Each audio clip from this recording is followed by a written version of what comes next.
Welcome to Amplify, the personal brand business show. Today on the show, Bob is speaking with Carole Mahoney.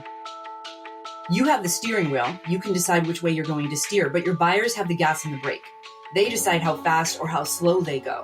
And so that's why it's a collaboration. It's because one person's steering a lot of the time. Another person is trying to go slow or fast. And it's the communication that you have that actually gets you both to the destination safely in time. I think that the other thing that happens with small business owners is this is personal. This is either our skills or our ideas. And it's different than selling a product in a company where it's not necessarily attached to you. It's a lot easier to get over that fear of rejection when it's not you and your ideas that they're rejecting. Hi there and welcome back to the Personal Brand Business Show. My name is Bob Gentle and every week I speak with amazing people who share their secrets to building, marketing and monetizing their expertise and the mindset you need for your business to grow and thrive. If you're new to the show, then while you still have your device on your hand, take a second to subscribe. If you're on Apple Podcasts, that's the little plus icon that they've hidden in the top right just to make podcasters happy that nobody subscribes. So do hit that subscribe button. If you're on YouTube, that's a like and a subscribe and a comment if you're feeling generous. So this week, I am really excited to welcome Carole Mahoney to the show, and we're going to be talking and nerding out on sales and selling. Carole, welcome to the show. Thank you so much. And thank you for saying nerding out, because I am an inner nerd for sure. Well, the funny thing with sales is, and you tell me if this is familiar to you, in a small business world, it's maybe different in the corporate where they have people whose sole function is sales. But in the small business world, people's answer to having to do the sales is marketing. Everybody tries to market their way to new sales. And the analogy I often use, and this can maybe orientate the conversation a little bit, is marketing, which is my main background, is about cultivating the ground. It's about sowing the crop. It's about watering. It's about nurturing and watching it grow. Sales is the harvest. And most people approach sales by walking through the orchard with a bucket hoping an apple's going to fall in. But what they don't understand is that all the fruit is on the tree waiting for the picking as a result of all that marketing. And it frustrates the hell out of me. I love that analogy. Yeah. And you know, one of the things that I had to come to an early conclusion in my career was you can't take marketing leads to the bank. If we could, then all of us would not need to sell. And in my own personal business, I started in marketing. I had a marketing degree. I had a bad experience with sales in the corporate world and wanted nothing to do with it. I mean, there's another story there, but you know, for me, I was marketing, and I believed that with the dawn of the internet, that we were going to do such awesome marketing. We were going to obliterate the need to have the pushy, slimy, sleazy salespeople that nobody wants to be or interact with. And I had to learn the hard way that we still need to have sales. We still need to sell with people. We still need to have these conversations. And I love your analogy of a lot of small business owners go into their business because of a passion or a problem that they see, that they feel something about, and don't see themselves as salespeople, don't want to see themselves as salespeople. And so for them, they dive everything into marketing. And then, like you said, they're waiting for the apples to fall into their bucket, not realizing that they have to be the ones that reach out and pick that, because they don't want to be seen as a salesperson. And they think that their thing that they love is going to be so awesome that everybody's just going to want it and buy it because it's a no-brainer. And it doesn't work that way either. Well, we're going to take some steps, hopefully, to fix that for some people today. But before we get too ahead of ourselves, Carole, could you maybe just take a moment and tell us a little bit about who you are, where you are, and what you do? So I am in the United States. I'm in southern Maine, in a little lakeside community where I live. Honestly, it's a paradise where I live. I live on a hill overlooking a lake with wildlife preserves around me. And it is my dream home. And I never would have thought that I would actually get to this place where I can live here and do the things that I do. And, you know, oftentimes when I do speaking and people read my bio, I have that moment where I just kind of have to pause and pinch myself. Like, this is really you. This is really your life that you daydreamed about, but never actually thought it would happen. And so, you know, today I coach at Harvard Business School for their entrepreneurial MBA program. I run an inside sales professional association called Emblaze in the Boston chapter. And I work with both startups and small business owners, as well as large companies and corporations. And as I tell my mom, when she asks what I do for a living, I say, you know what, Ma? I talk to salespeople every single day on purpose, And then she gives me this face like, what? Why? Who? You? And so for me, this is kind of the antithesis of what I thought I would be doing when I grew up. I wanted to be a teacher or a writer. I never would have thought of myself as a sales coach or trainer or even person. And so even the rest of my family is still kind of trying to scratch their heads over how did that happen? So let's talk about sales then, because for me, every business is essentially a value exchange. And it's how you cross that bridge between the value that you have and the person that needs it that dictates how successful you're going to be. And yet that bridge is one that everybody's totally scared of. So our sales is often described as a process, a sales process. In your mind, given that you've written a book, we will talk about that, but anybody that's written a book has clearly got a process in mind. What does a healthy sales process look like in your world? In my world, the healthy sales process is one that is aligned with and follows with the buyer's process to make a decision. One of the issues, I guess you could say, that I have with sales in general is that so much of it is focused on what we have to do, the tactics, the techniques, the strategies that we do to persuade and influence and create urgency in our buyers. And in that process, we are making it all about us, all about what we want, what we need, our products, our benefits, our steps that we need to go through. And the buyer is just kind of like this passive participant in our process. But the reality is that, one of the things that I write about in the book is what I call the new golden rule, which is that those who have the gold make the rules. And that is our buyers today. And sales needs to wake up to the fact that buyers are in control. And we talk about the stats about how far buyers are the way through their sales process before they talk to a salesperson, et cetera, et cetera. But at the end of the day, human beings want other human beings to help them to make decisions. And it's that emotional connection that we have to that decision that we're not going to be able to do away with the salesperson technically. And so I look at sales as not as something that we do to other people. I'm going to persuade you. I'm going to manipulate you is what we think.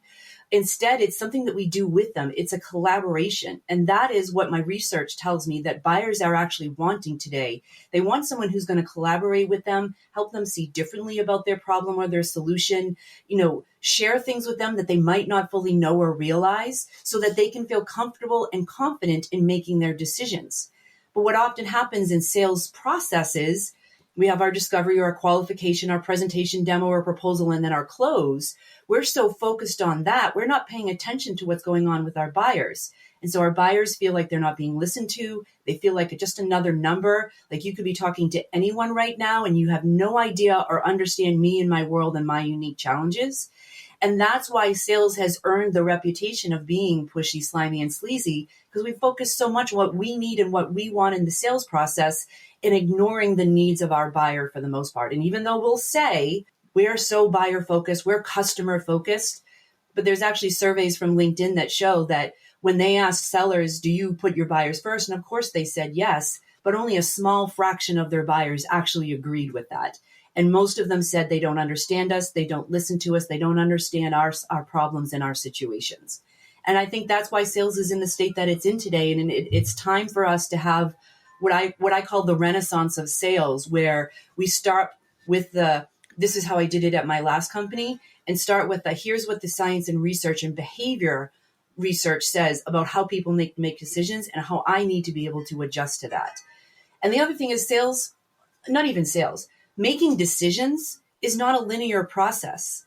You're a marketer, and so you may have seen how the heat maps that people do on a website page, there's nothing linear about that. And that's indicative of how we make decisions. We're making our decisions based off of emotions. We like to think that we're making decisions logically and in a process and, going through all of our due diligence. But the reality is we just want someone to help us feel that we're making the right decision and that we're going to get the kinds of results from that decision that we're looking for. So we can get into that in a minute. And I think what I'd like to maybe look at is, so with opportunity, we'll put it that way. Opportunity can come through one of four doors. It can come through ads.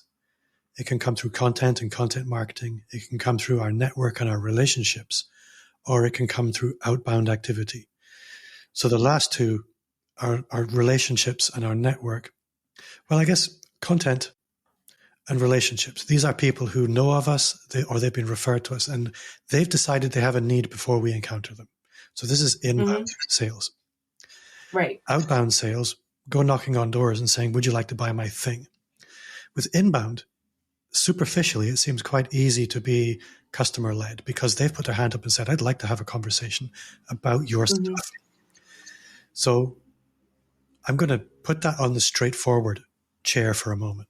The outbound sales activity, how do you approach that in a way that's customer-led? So one of the ways that I teach people to do an outbound activity is to, instead of going in with the pitch, I have this great thing, I think that you would be interested in it, it's still a focus on me. I think you want, and instead using a collaborative nature to that and sharing, like, for example, a lot of the CEOs that I talk to are struggling with this and don't realize that this is what's actually going on behind it. How do you view that? Or how do you see yourself handling that in your organization? Would you be open to a 10-minute or a 15-minute conversation to explore if there's some, possibilities there? Or, I do a lot of work with startup founders. I'm working with one startup founder now who is going after a demographic that they're not on social media. They don't generally answer their phones. They kind of ignore their email. And so for them, it's a real challenge as to how they're going to be able to reach out to these people to capture their attention. And, for a startup founder where you're starting to build your product, you're starting to understand what the problems are that you're solving, seeking feedback and advice from your buyers is one way to reach out to them in a way that actually asks for their opinions. And it sounds simply like, I'm thinking about this particular problem in our industry, and I think I might have a solution to build for it, but you're an expert in this. I would love to have your feedback and thoughts on what we're building and what you'd like to see us build. That's one example where you, as a startup founder or a small business owner who's just starting out, can start to collaborate with people. But if you're working at a company and maybe you already have a set product or something along those lines, using content or, offering value to them in a way like, maybe coming to a panel or a webinar or something along those lines to learn some more about a particular thing versus going in with the hard pitch, we have this, you need to talk to us, which most people are turned off by even before the internet, but most people are still turned off by when nobody wants to be interrupted. But they will be willing to be interrupted if there's something that captures their attention, something that is relative to what they're dealing with right now.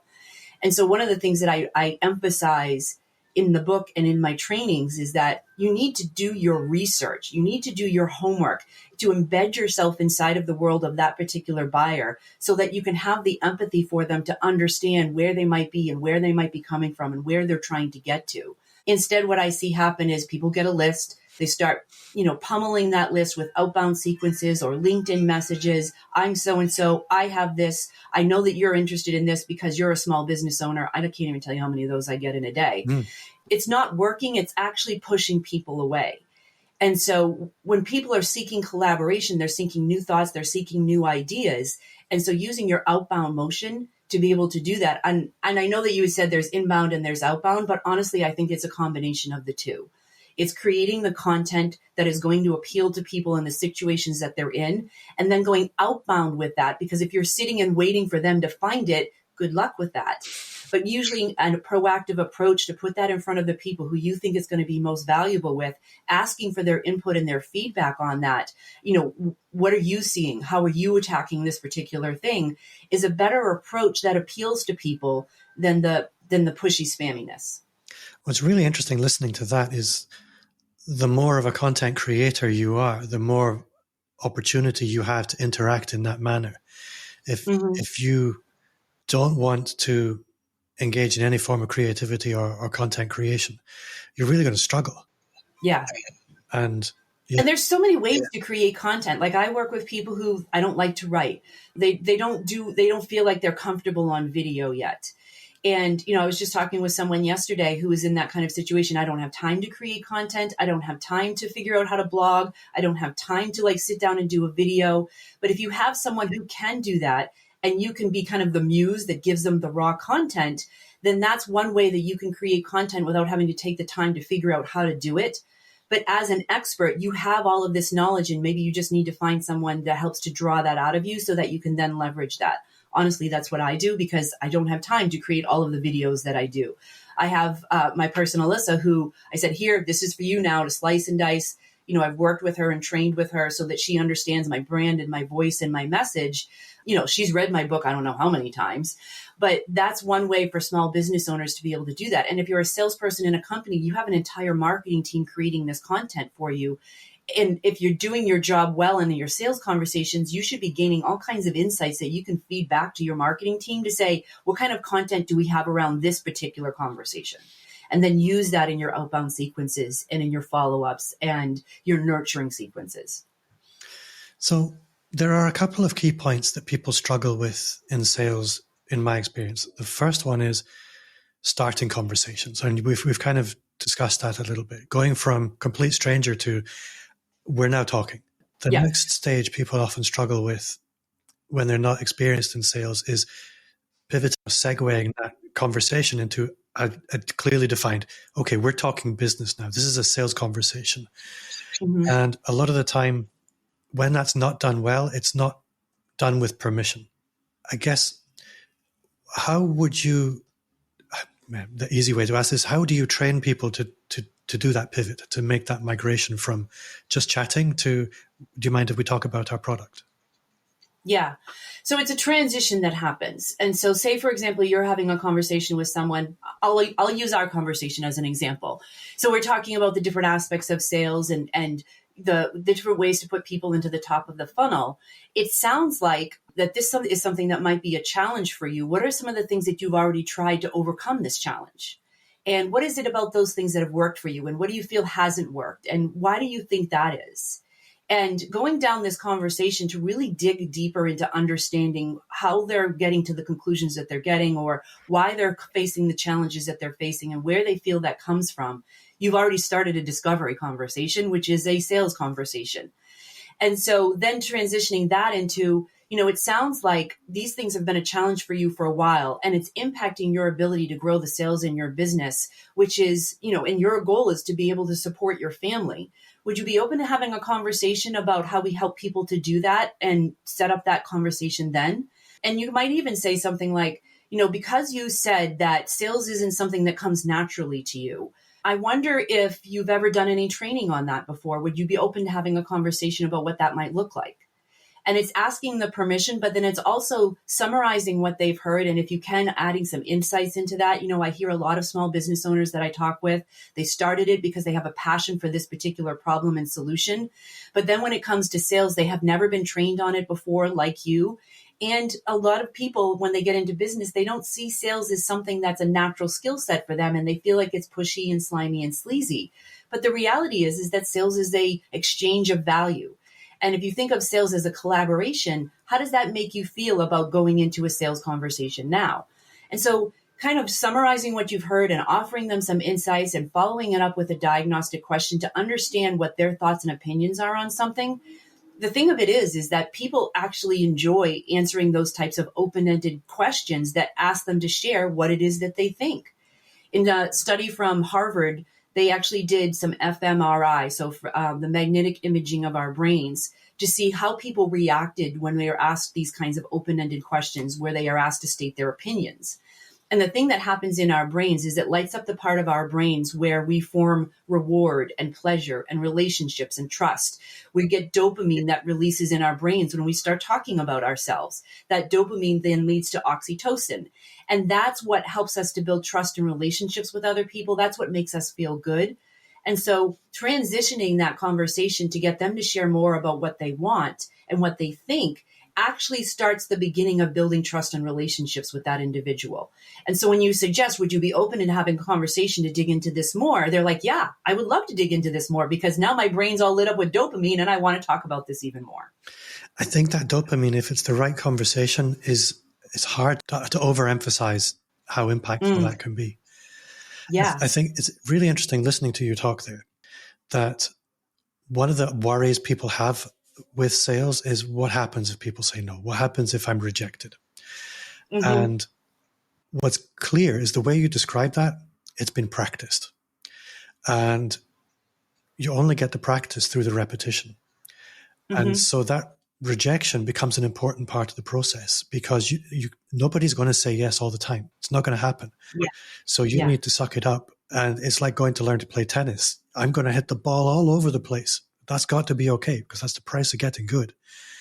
Mm-hmm. But then when you've got the ideal customer on the call and they really do need what you've got, you're going to come across as natural because you've practiced. And that's so important. So the failure actually becomes really important.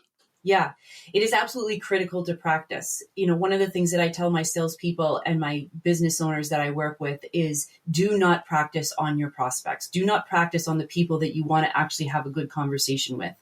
And I also say this, everything that we do in life is selling. We are all salespeople, whether you're the parent trying to convince the child to eat their vegetable or the child trying to convince the parent to buy them the toy or the spouse trying to convince the parent, all of these things that we do in life are sales. And so we've been doing this our entire life, but that also means that we can practice our sales conversations in our everyday conversations. So I actually had a client of mine once who had a debilitating fear of rejection. And one of the things that I encouraged him to do was to go out and seek ways to be rejected in everyday life so that he could get used to that and to build that muscle. And so I had him go out and stand at the mall and ask people if they'd like to have a cup of coffee with him.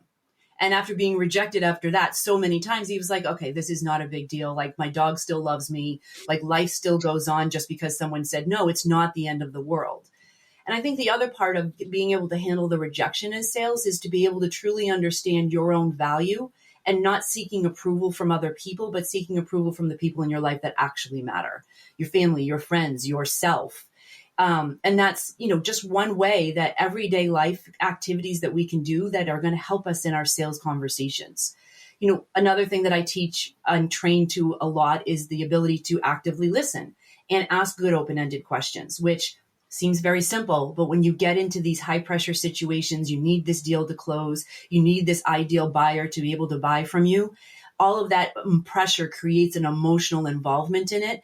And it makes us start thinking to ourselves in our heads. And when that happens, we are not able to actively listen. And when we're not actively listening, those good questions that we should be asking don't come to us because we're too busy listening to the voice in our head or reacting to the objection or reacting to the buying signals that it seems like they're excited.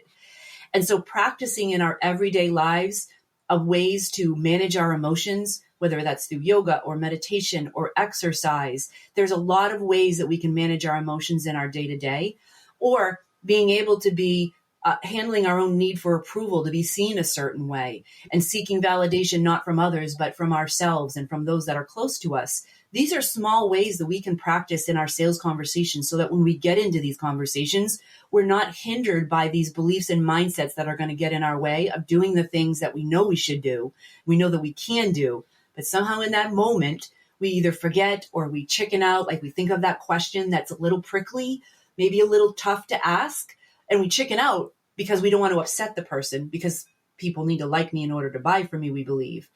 And so the practice piece of this is something that we need to integrate into our everyday lives in order for us to improve it in our sales conversations. And that was one of the things that, if there was one thing I wish I had learned early on, it was probably that. I think so many of us have our sense of identity and other people's feelings very, very closely bonded. And I think if you are in a situation where you're going to have to do proactive outbound selling, desensitizing yourself to that and taking a step back and understanding this is not about you and them, this is about the process. And your job as the person whose job is sales is to be the guardian of the process. The relationships, if they're good, are a byproduct of that. But your self-worth isn't measured by how people in your sales pipeline necessarily feel about you. Obviously, you want a lot of times I describe the sales process with business owners as you're not the one necessarily in control. Like think of it as if you're driving a car. You have the steering wheel. You can decide which way you're going to steer, but your buyers have the gas and the brake. They decide how fast or how slow they go.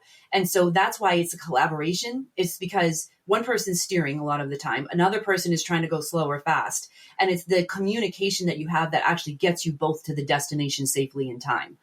I think that the other thing that happens with small business owners is this is personal. This is either our skills or our ideas.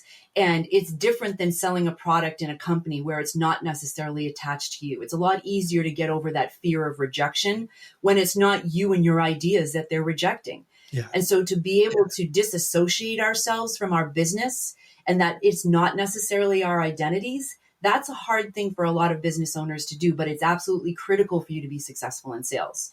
I have this t-shirt that I'm wearing. So if you're listening, it's a t-shirt that has upside down written on it, not about me, so that the person who's wearing the shirt can look down and see and be reminded of that fact that it's not about me. It's not about my process. It's not about my product. It's about the needs of the buyer. And the thing that happens is that when you do fully realize that it's not about you, it's actually freedom. Freedom from the fear of rejection, freedom from the nomenclature of what are they going to think of me and how are they going to judge me types of things. And it also gives you the freedom to say things that maybe you wouldn't have said before because you would have chickened out by asking that tough question. And it's that reminder that it is all about the buyer because they're the ones who have the problem. And so if you care more about this sale and this problem than they do, that should be a red flag. Yeah. On the topic of red flags, as we described, sales in its essence is a process. And processes, as much as we like to humanize them, thrive on rules.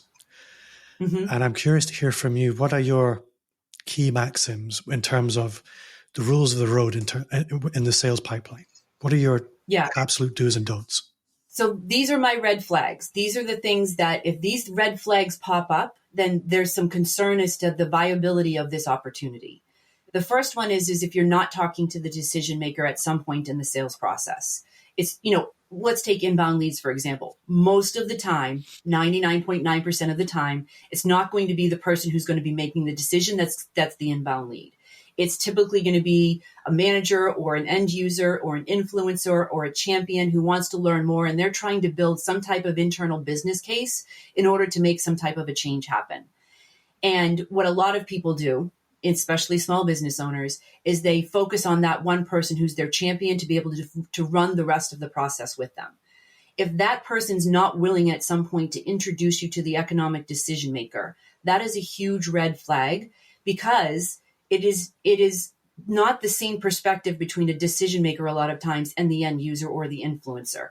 Like if you think about, managers or directors or people who are in particular roles, they're focused on either their day-to-day or how they're going to look in the organization or something along those lines. They have different priorities versus a CEO or a CFO or a COO who's really more focused on high-level business aspects of things. They're not worried so much about the day-to-day. And if they're the ones who has to make a decision on something and we're not getting them involved in the process before we deliver a proposal, we're not going to win that proposal. What's going to happen is you're going to get all of these back and forths going on because you didn't include them in the conversation. So that's my number one red flag. My other red flags are what I call, in the jolt effect, they call it the ability to decide. A lot of deals get lost to no decision. They not so much because they want to stay with the status quo, but because they're afraid of making the wrong decision. It's one thing to have to deal with bad circumstances because that's the way that it is. It's another thing to have to deal with bad circumstances because of a decision that you made. Now it's your fault.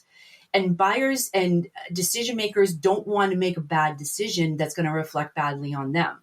And so some of the red flags on people's ability to decide is that they don't understand their own decision-making criteria as to how they're going to decide, or they don't have a timeline that they're going to decide, or they don't know what the goals and results that they're looking for are in order for them to decide. If you're not able to uncover that with your buyers during the sales and buying process, those are red flags that tell me they're never going to make a decision because they don't have the ability to, because they don't have anything to decide by or a reason to decide. There's no compelling reasons for them to make a change. And those are the biggest red flags that I see. A lot of people will say objections are a red flag. I actually think objections are good things because if someone's sharing an objection with you, it's because they're thinking about making the purchase, but this is the thing that's standing in their way.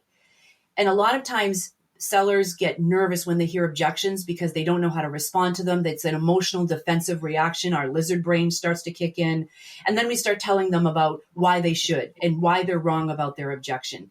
instead of being able to calmly say, you know what, I totally understand why you feel that way. And a lot of people who I talk to also feel that way. But what they don't realize is X, Y, and Z.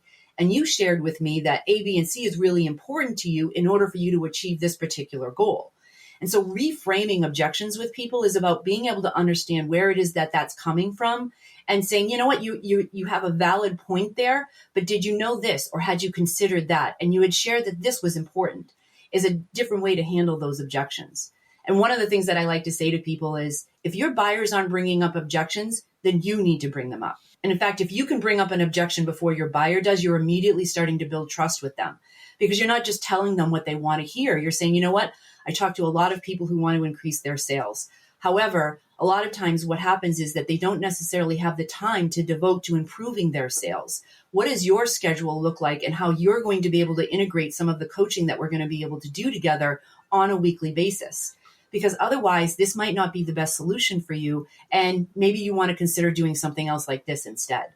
When we bring up the objection, now we're telling them something else that they hadn't fully realized or considered before, that none of the other salespeople that they've talked to have brought up before. Instant trust. And also then being able to create a plan where, how are we going to move around this objection, or how are we going to work through this obstacle if and when it should show up in your process? Now you have a plan with them of how to move forward with that. Now you don't have to deal with whatever delay might happen as a result. What's really interesting listening to that is, if you're the kind of business owner that's depending on people coming to you, every single person that you speak to feels critical. But if you have a process around regularly prospecting new opportunity proactively, then every lead, every opportunity becomes far less critical. So you can afford to relax into the process a little bit. Yeah. And in a lot of small businesses, prospecting is just not a thing. How do you encourage people to actually begin that whole thing of prospecting? And in your philosophy, maybe define prospecting for the listener. Yeah. So for me, prospecting is essentially reaching out to people to see if they have a problem that you can help with. That's it. If they don't have a problem that you can help with, then there's no reason for you to continue the conversation unless you just really like talking to them.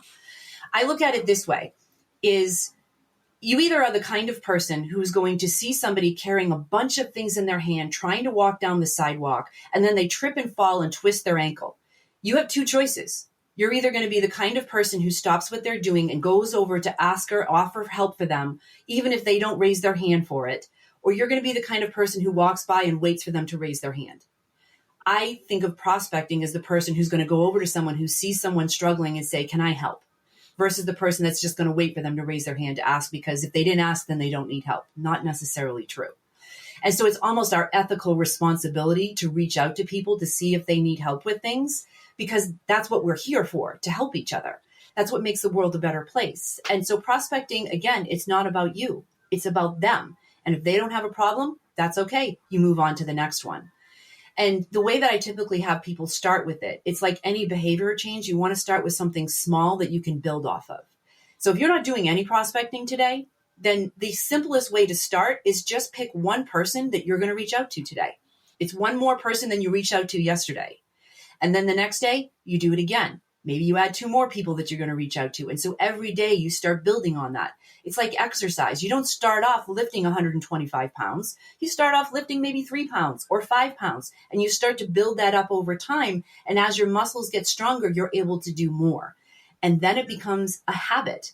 Every day you do exercise, you start to get used to the habit and how you feel about that, so that on the days that you don't do it, you actually feel like there's something missing. Like, I didn't get a chance to do my yoga yet this morning. And so I'm kind of like, I feel like there's something missing in my routine because I've been doing it every day for the past 3.5 years. And so that's how I look at prospecting is, one, are you the kind of person who's going to reach out to someone and ask if they need help, or are you going to wait? And then the second thing is starting small and building that habit up over a period of time. I think that's really, really good advice. It's like a lot of the things that drive excellence are uncomfortable. Most people avoid them. And so you need to desensitize yourself to the things that for most people are unusual or uncomfortable. Yeah. And very quickly, they become kind of normal. In fact, they become part of your routine and you miss them when they're not there. It's Yeah. really, really good. In psychology, they call it the exposure technique, right? We're going to expose you to the thing that makes you uncomfortable in small little pieces at a time until it becomes something that you're now comfortable with. I do public speaking.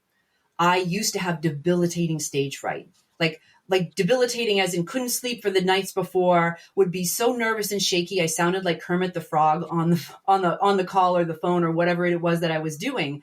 But it was by slowly exposing myself to that, getting some training and coaching on that, dealing with the mindsets and beliefs that were behind that, that made me be comfortable on stage. And not only comfortable, I actually have fun on stage now. Like I'm not nervous and I'm not shaking. I can actually laugh. If something goes wrong, it's not a big deal.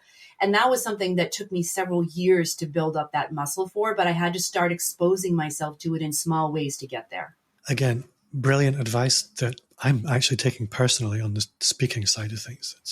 It's my next monster to slay.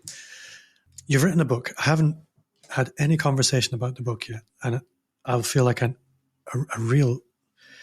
We need to speak about the book. So, can you tell me a little bit about your book, Buyer First? So, this was a book that I wrote. I've been trying to write this book for 12 years, and I had an idea of what it was that I wanted to write about, and I struggled and struggled and struggled. And then I heard AJ Harper, who runs a book writing workshop, say that a book isn't about something, a book is for someone.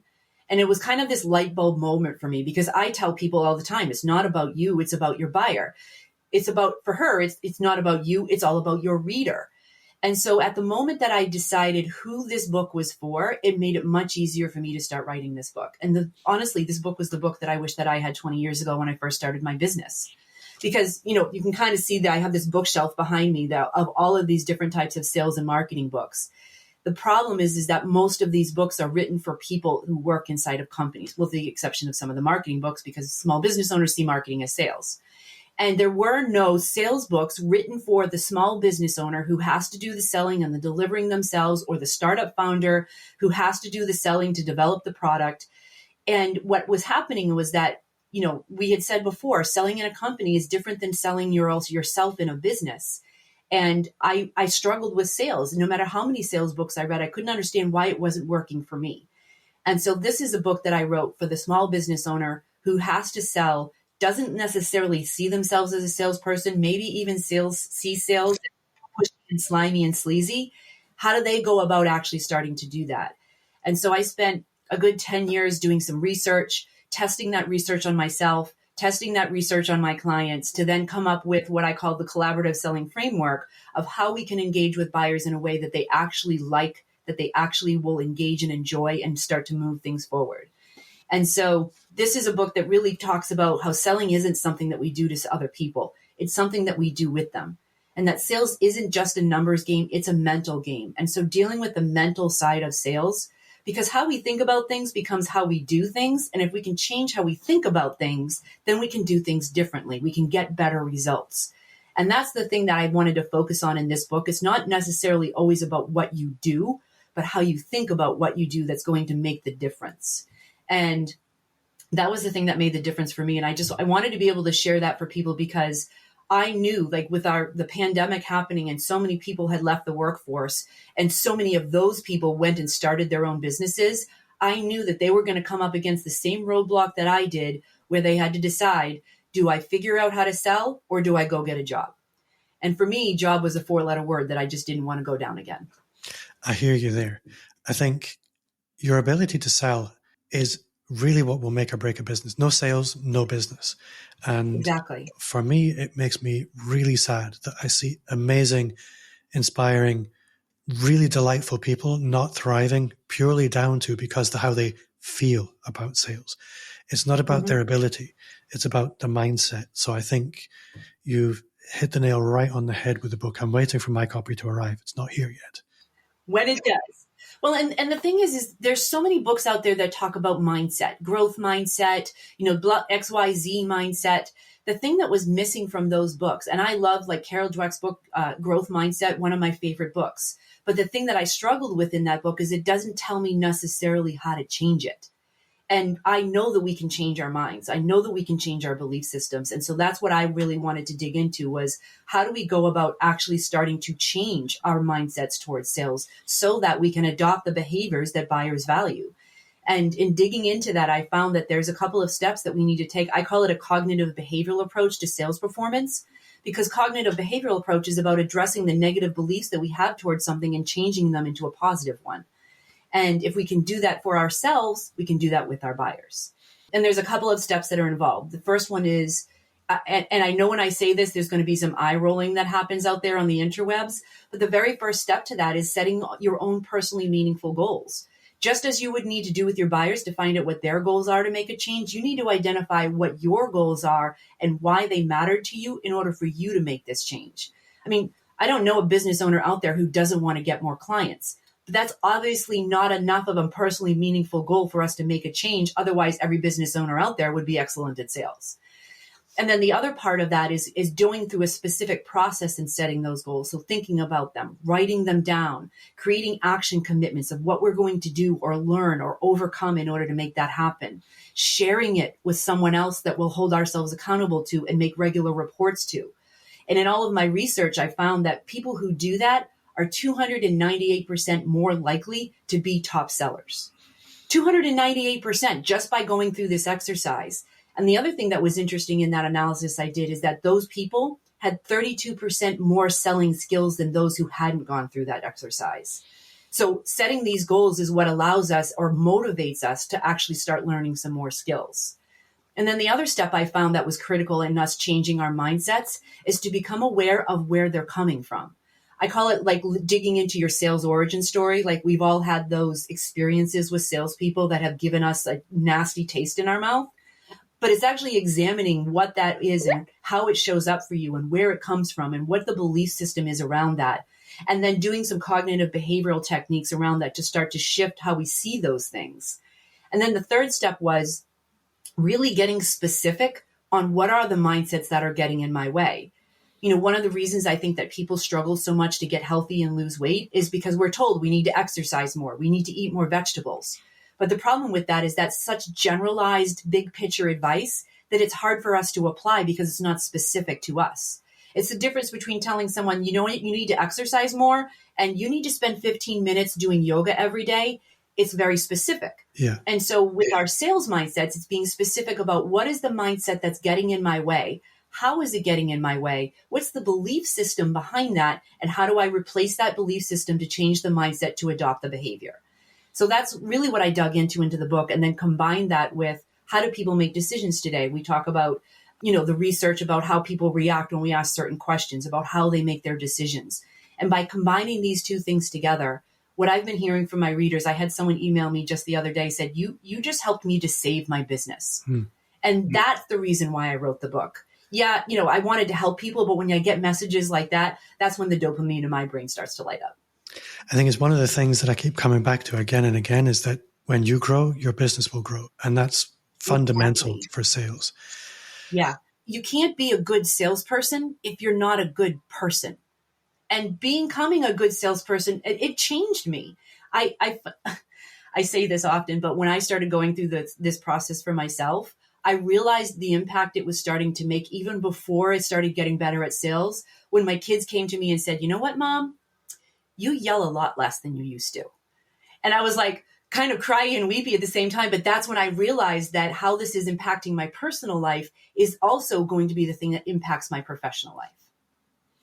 I can see that from a couple of perspectives. On the one perspective, that doing the work on yourself is going to mellow you. Yeah. It also speaks to the stress business owners are under when they can't feed themselves. Exactly. And that's heartbreaking. It is. And that was something that I had to go through. Like when I first started my business, it was kind of in revenge from getting laid off during the Great Recession. And I thought I'm going to get my revenge becoming wildly successful. And instead I found myself the week before Christmas with the cashier at the grocery store telling me that my card was declined and all the groceries were going to have to go back. I had to figure out how to sell something and fast. And it is that stress that God love my family and my husband for what they put up with me when I was going through those years of trying to figure all of this out. I don't know how they didn't just like suffocate me in my sleep sometimes. So one thing I would like to speak about before we end is that something like writing a book is one of these flagships on the personal brand business building journey. And I'm curious to hear from you as somebody who's done it and very active in promoting it, and it seems to be doing well, what kind of identity shift that has led to in you before book and you after book. What impact has that had? Huge impact. I'll start with the personal impact first, because, we were just talking about how getting better at sales impacts you, personally and professionally. What I found in writing a book, it was one of the biggest personal changes that I had to go through. One of the mindsets that I talk about in the book is our need for approval and how that gets in our way of showing up authentically. And when we have a need for approval, we tend to tell people what we think that they want to hear so that they'll like us or they'll see us in a certain way, which doesn't lend itself to being transparent and authentic. And we all have these hangups. I had this hangup. And so when I was writing the book, and the reason I struggled with writing the book was because of this need for approval. And as I started writing the book and really started writing, the story of me standing in front of the grocery clerk a week before Christmas with no money, as I was starting to write these stories in the book, I was kind of like, well, aren't people just going to think I'm like this loser and like this pathetic person who can't get their stuff together? All of these thoughts were racing through my brain. I wrote it anyway. And there were times where I wrote some of the stories in there and I was like a weeping, sobbing mess because I was reliving it again. And I remember the day that I sent it, it was in September. I sent the first version of the manuscript to the publisher. And I remember just sitting there and I'm about to send this to complete strangers. And then I realized I'm about to send this to complete strangers across the world. So here we go. And it was in that moment that need for approval started to wither and die on the vine, because at this point I'm like, I am literally an open book. There's really not anything in there that you're going to find isn't true in me now. And so that process really changed my ability to see myself in a different light. The other thing that I found that happened after publishing the book, yes, it was a huge accomplishment. This is something I'd been wanting to do since I was 12 years old, is write a book. And so being able to do that, I slept better at night because it wasn't haunting me anymore. But then the other part of it that I've started to realize just in the last couple of weeks is how much it's broadened the horizons of people that I can help. I've traditionally worked in, SaaS technology and professional services, but now I find that this has been applied to people in just a couple of weeks ago, I was speaking with the largest funeral services company in America. That's not a demographic or a type of company that I would have normally gone after, but it's something that appealed to them. And so I have found that it has appealed to such a wider range of different companies and different industries that's opened up a whole other world for me.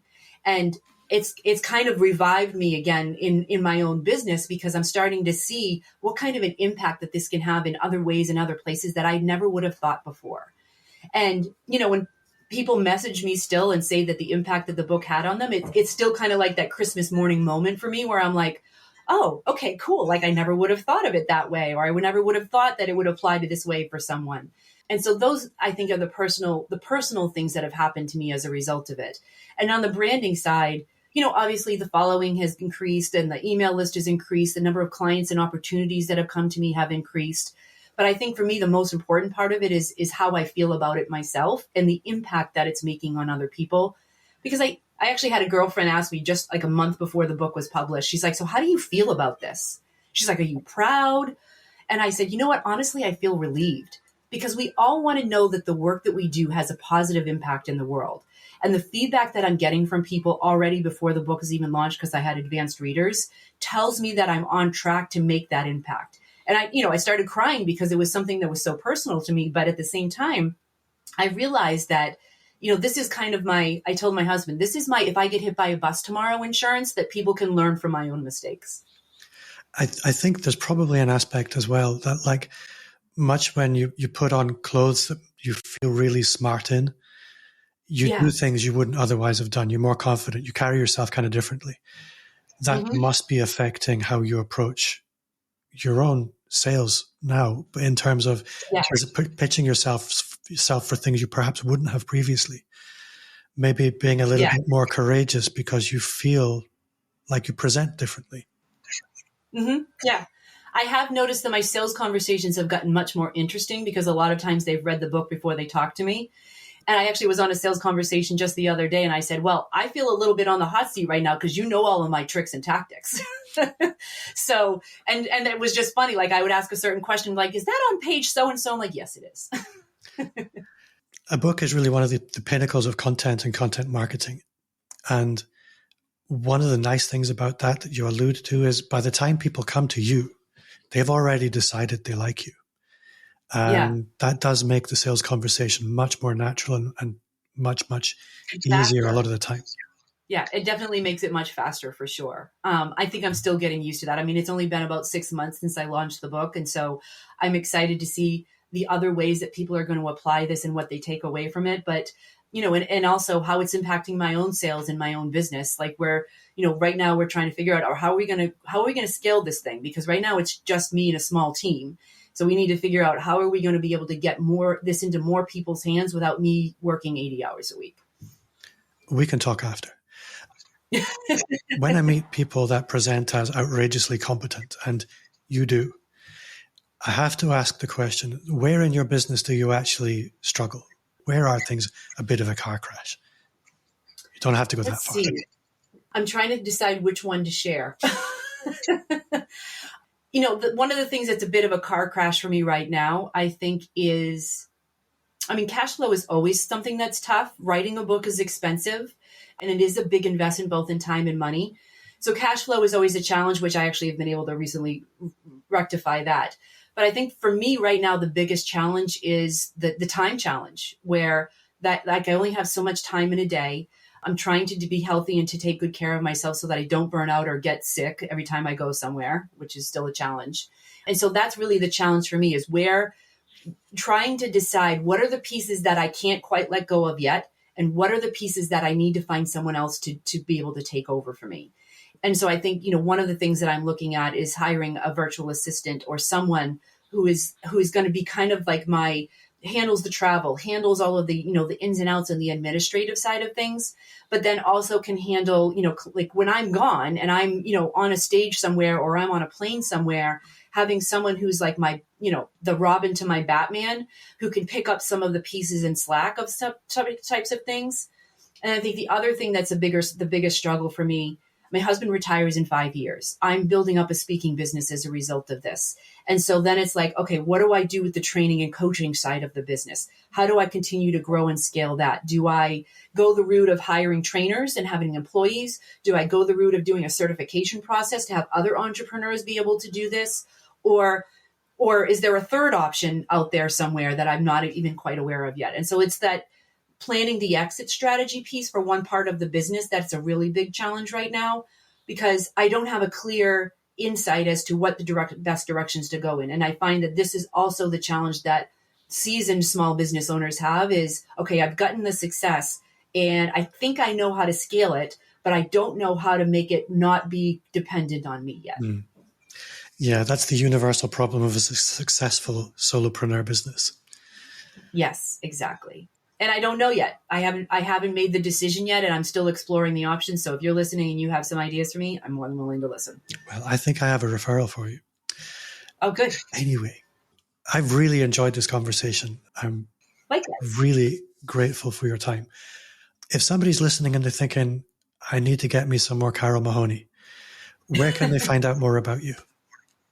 So you could definitely find me on LinkedIn. There's only a couple of other Carole Mahoneys on LinkedIn that spell their name the exact same way that I do. The other place that you can find me is on my speaker website, which is carolemahoney.com. Carole with an E at the end, Mahoney with an E before the Y.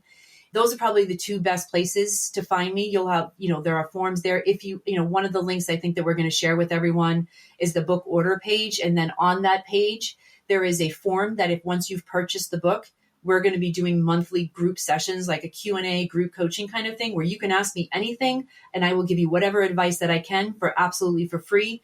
It's an hour long once a month. So if you want to talk to me directly, that's probably the easiest way.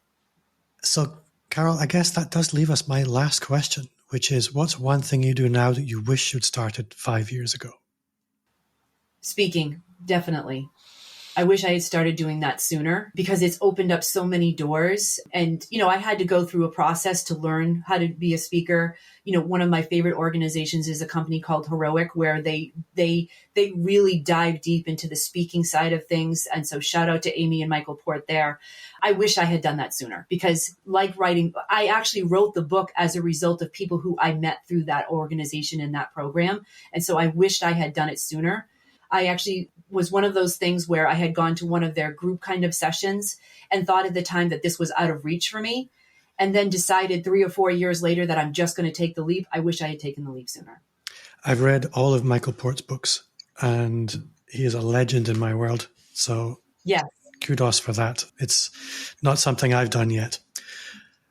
Carole Mahoney, you've been very generous with your time. It's been lovely to meet you. I will almost certainly have you back again sometime if you'll come. Absolutely. But for now, thank you very much for your time.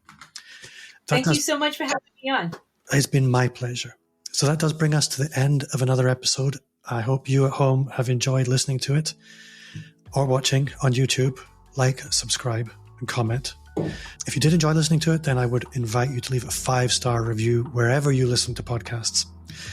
And I don't say this very often, but if you are listening thinking, you know what, I'd like to look at growing my personal brand business, you will also love the Personal Brand Business Roadmap. It's 50 pages of everything you need to start, scale, or fix your expert business, completely free as a gift from me.